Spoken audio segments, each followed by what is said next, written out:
everyone, welcome back to my class. This is Rumana Ali. I hope you all are doing well. Let us discuss about organ specific or tissue specific manifestation. So what is the meaning of manifestation? Manifestation is nothing but showing out the results or the symptoms that appears outside the body of an individual. So this is nothing but manifestation. So the disease causing organisms, they enter the target organ and they damages that targeted organ. So when they damage the particular organ, the particular symptoms can be seen outside of our body. For example, if we got cold and cough, so cold and cough are the symptoms that shows the effect of microorganisms on lungs. And if we get headache, then we can diagnose that something is there in the brain that is damaging the brain. So in such a way, the targeted organ is affected and the particular symptoms can be shown outside of our body. And the next is stomach ache and vomitings. So these are the symptoms for food poisoning. So in this way, the different symptoms appears to show the different effect on the different organs.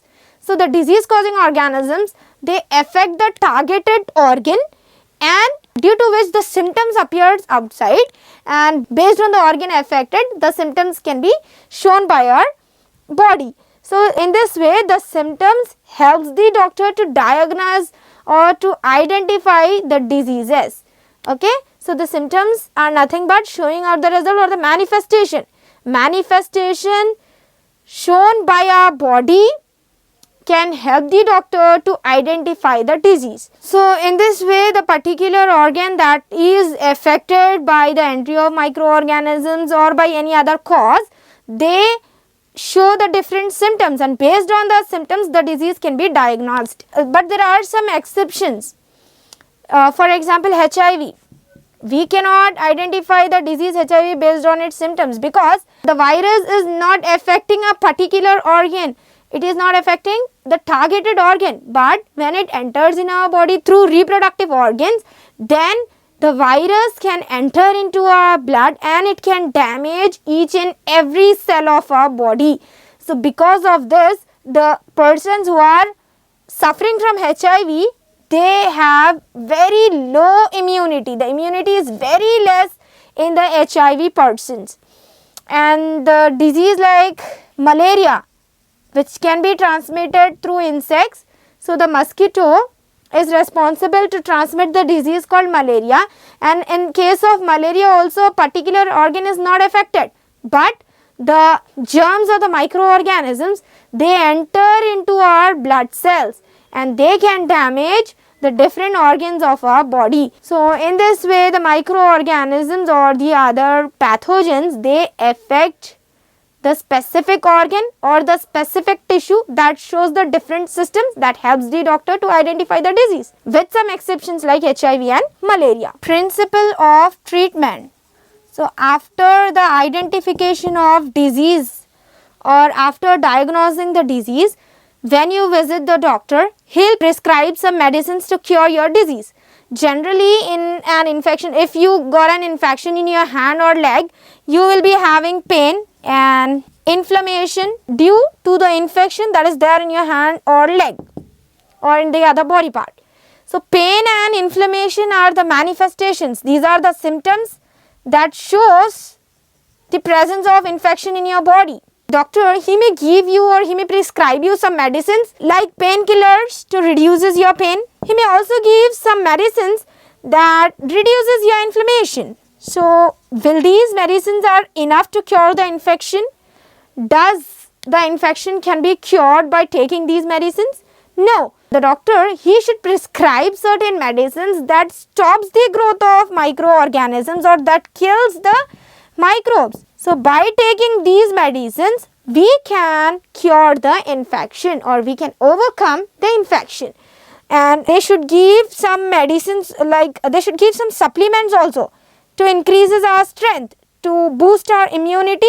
Some supplements should be given by the doctor. So in this way, these kind of medicines that are prescribed by the doctor to cure the infection, so these kind of medicines should be taken by the infectious person to cure its infection. So let us see how are these medicines prepared.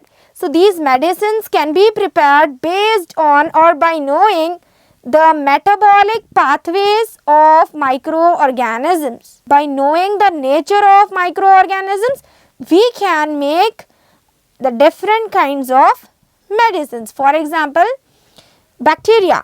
To kill the bacteria, the medicines can be taken.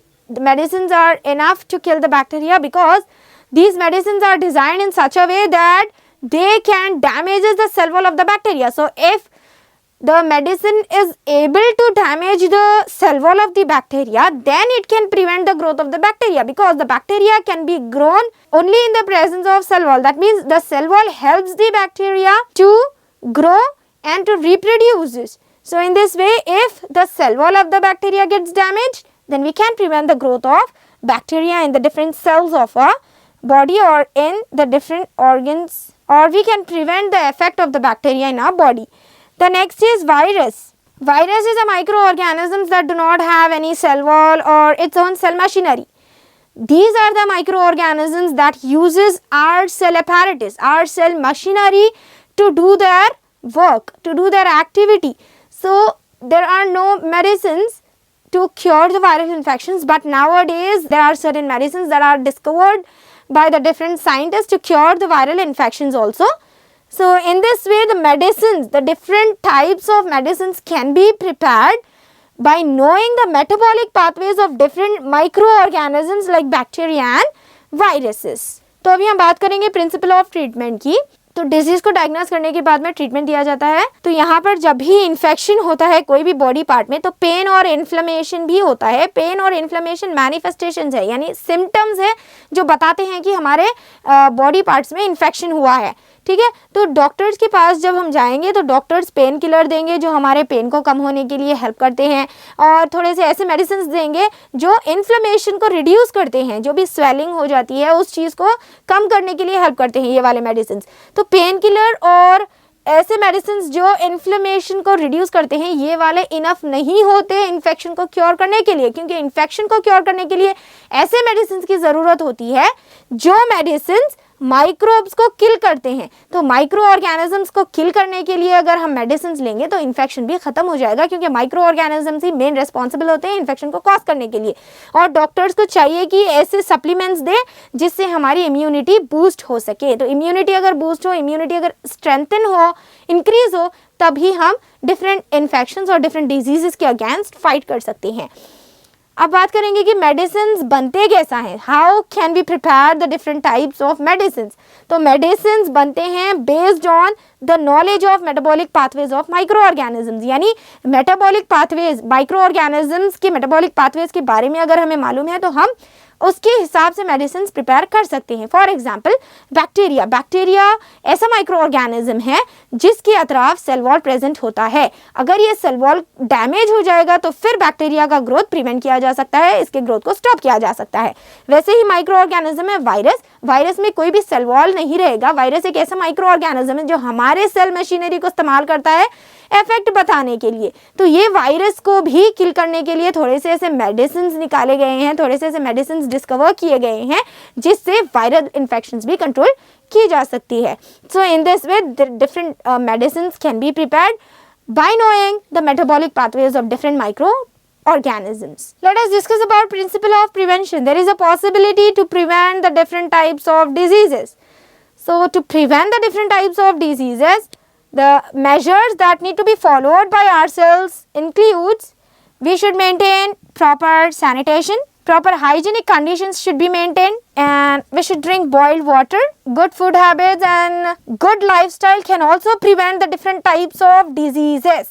We need to maintain healthy lifestyle so that we can prevent the different diseases. It is the most important process by which we can prevent the different kinds of diseases, and that is vaccination. So vaccination is a process which was discovered for the first time by a scientist named Edward Jenner to cure the disease called smallpox. Not only smallpox, diphtheria, TB, polio, all such kind of diseases can be prevented by following a process called vaccination. In the process of vaccination, different vaccines are introduced in the body of an individual, and vaccines are nothing but the weak microorganisms, weak or attenuated microorganisms. So when these microorganisms enters in our body, they do not cause any diseases. Instead, they make our immune system to be active. And once the immune system becomes active on the entry of these weak microorganisms, then they start to produce antibodies to kill these microorganisms. In such a way, the vaccines are making the immune system to learn how to fight against such kind of diseases. So in this way, if the microorganisms that are active, they really enter in our body, then our immune system will be ready to fight against that microorganism. So in this way, by introducing vaccines in our body, that means by following the procedure of vaccination, the different diseases can be prevented. Let's have a quick recap of the lesson, why do we fall ill. So in this lesson, we have discussed about the term health. The meaning of health is well-being. So to be healthy, everyone wants to be healthy, and to be healthy, they should be provided with good food, good amount of water, pure air and good surroundings. Then one can be termed as an healthy individual. And a person to be well-being, they should be fit physically, emotionally and socially. Then that particular individual can be termed as an healthy individual. If he or she is fit, or if he or she is physically, emotionally and socially fit, then they are considered as healthy ones. The next is personal and community issues. In this topic, we have discussed that personal hygiene or personal care cannot maintain the healthy conditions. If we want to be healthy, then the society should, the surroundings or the society members should also follow the different measures to maintain the hygienic conditions in our surrounding and to maintain the proper sanitation. So to be healthy is not an individual issue. Personal health cannot be achieved by individuals. This can be achieved by the various peoples that are living in our society. So the responsibility of every member is that to maintain proper sanitation and to maintain proper cleanliness in our surrounding. So this is about the personal and community issues. The next is difference between disease free and healthy. Disease free means if a person is not having any disease, if he is not suffering from any disease, but the immunity of that person is very low. The immunity is low, he is weak. So that person can be called as a disease free person, and healthy person is a person who uses his abilities and potentials to do his task at complete level, up to a complete level, or up to a cent person. So that type of individuals are termed as healthy one.